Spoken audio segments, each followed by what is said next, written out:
महाराष्ट्र में महाविकास आघाड़ी की गाड़ी अभी भी पटरी पर नहीं आई। कभी ठाकरे सेना कांग्रेस पर हमला करती है तो कभी कांग्रेस ठाकरे सेना पर। दोनों के बीच विदर्भ, मराठवाड़ा और मुंबई की कुछ सीटों को लेकर तनातनी बनी हुई है। शरद पवार के समझाने के बाद भी दोनों अपनी अपनी मांग पर अड़े हुए हैं। प्रेशर पॉलिटिक्स से उद्धव ठाकरे नाराज हैं।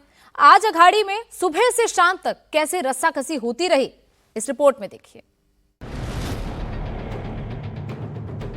महाविकास अघाड़ी में सीट बंटवारे का पेच ऐसा उलझा हुआ है कि दिल्ली से मुंबई तक बैठकों और मंथन का दौर चल रहा है, लेकिन लिस्ट नहीं निकल पा रही है। शिवसेना आरोप लगा रही है कि देरी कांग्रेस की वजह से हो रही है।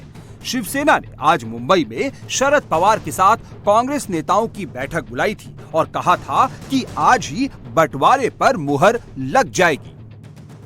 बात ऐसी नहीं है, कांग्रेस की लेट लतीफी या और किसी की बात नहीं है। आज शाम तक पूरा मामला खत्म हो जाएगा। कांग्रेस का हाईकमांड दिल्ली में बैठता है, उनके निर्णय दिल्ली में होते हैं।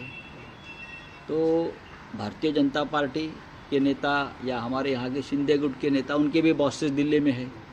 तो जिनकी हाईकमांड दिल्ली में है, उनको बार बार दिल्ली में जाना पड़ता है। उसमें अभी हम क्या बोल सकते हैं। लेकिन संजय राउत के बयान के थोड़ी देर बाद दिल्ली में कांग्रेस नेताओं ने आज की बैठक पर पानी फेर दिया।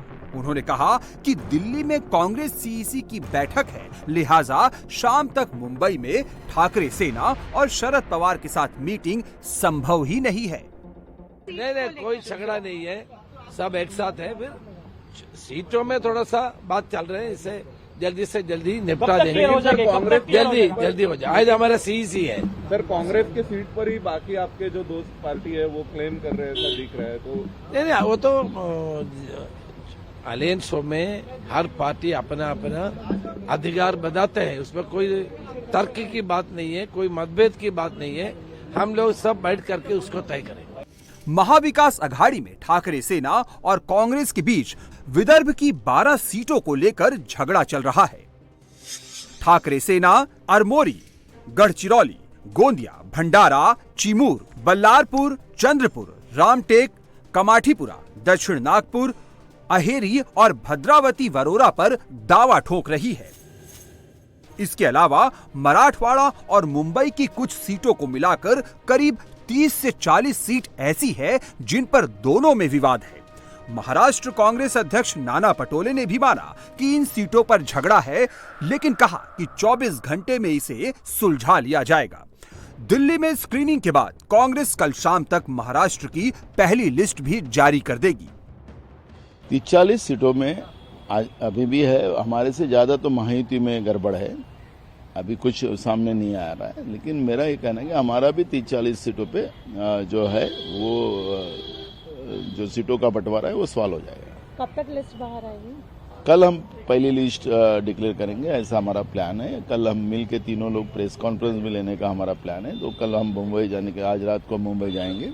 मुंबई में हम लोग नेताओं से बात करेंगे, हमारे साथी दलों से, और कल हम लोग एक साथ ये डिक्लेयर करेंगे, ऐसा हमारा प्लान है। शरद पवार के साथ मीटिंग के बाद शिवसेना के सुर फिर बदले। अब संजय राउत कह रहे हैं कि विवाद 30 से 40 सीट का नहीं, सिर्फ 1 से 2 सीट का है। हालांकि उन्होंने कहा कि गठबंधन में हर किसी को कुर्बानी देनी पड़ती है। उन्होंने कहा कि लोकसभा चुनाव में उद्धव ठाकरे ने रामटेक, अमरावती और कोल्हा सीट पर बड़ा दिल दिखाते हुए कांग्रेस को ये सीट दे दी थी, लिहाजा अब कुर्बानी की बारी कांग्रेस की है। कुर्बानी की नहीं, बात देश हित की और महाराष्ट्र हित की है। अगर कुर्बानी की बात कही तो सिर्फ अमरावती और रामटेक नहीं, तो कोल्हापुर भी उसमें आता है। कोल्हापुर में हमारी वहाँ उस वक्त हमारे सांसद थे, हमारी सिटिंग सीट थी।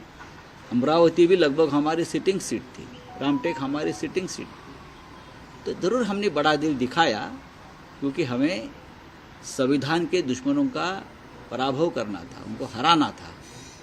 और आज महाराष्ट्र में एक भ्रष्ट सरकार को, एक घटनाबाज संविधान के खिलाफ काम करने वाले सरकार को हमको नीचे उतारना है। जब सीट शेयरिंग की बात आती है तो सबको थोड़ा बहुत त्याग भी करना पड़ता है, एक कदम पीछे भी लेना पड़ता है। अब इंतजार इस बात का है कि महाविकास अघाड़ी से पहली लिस्ट कौन पहले जारी करता है।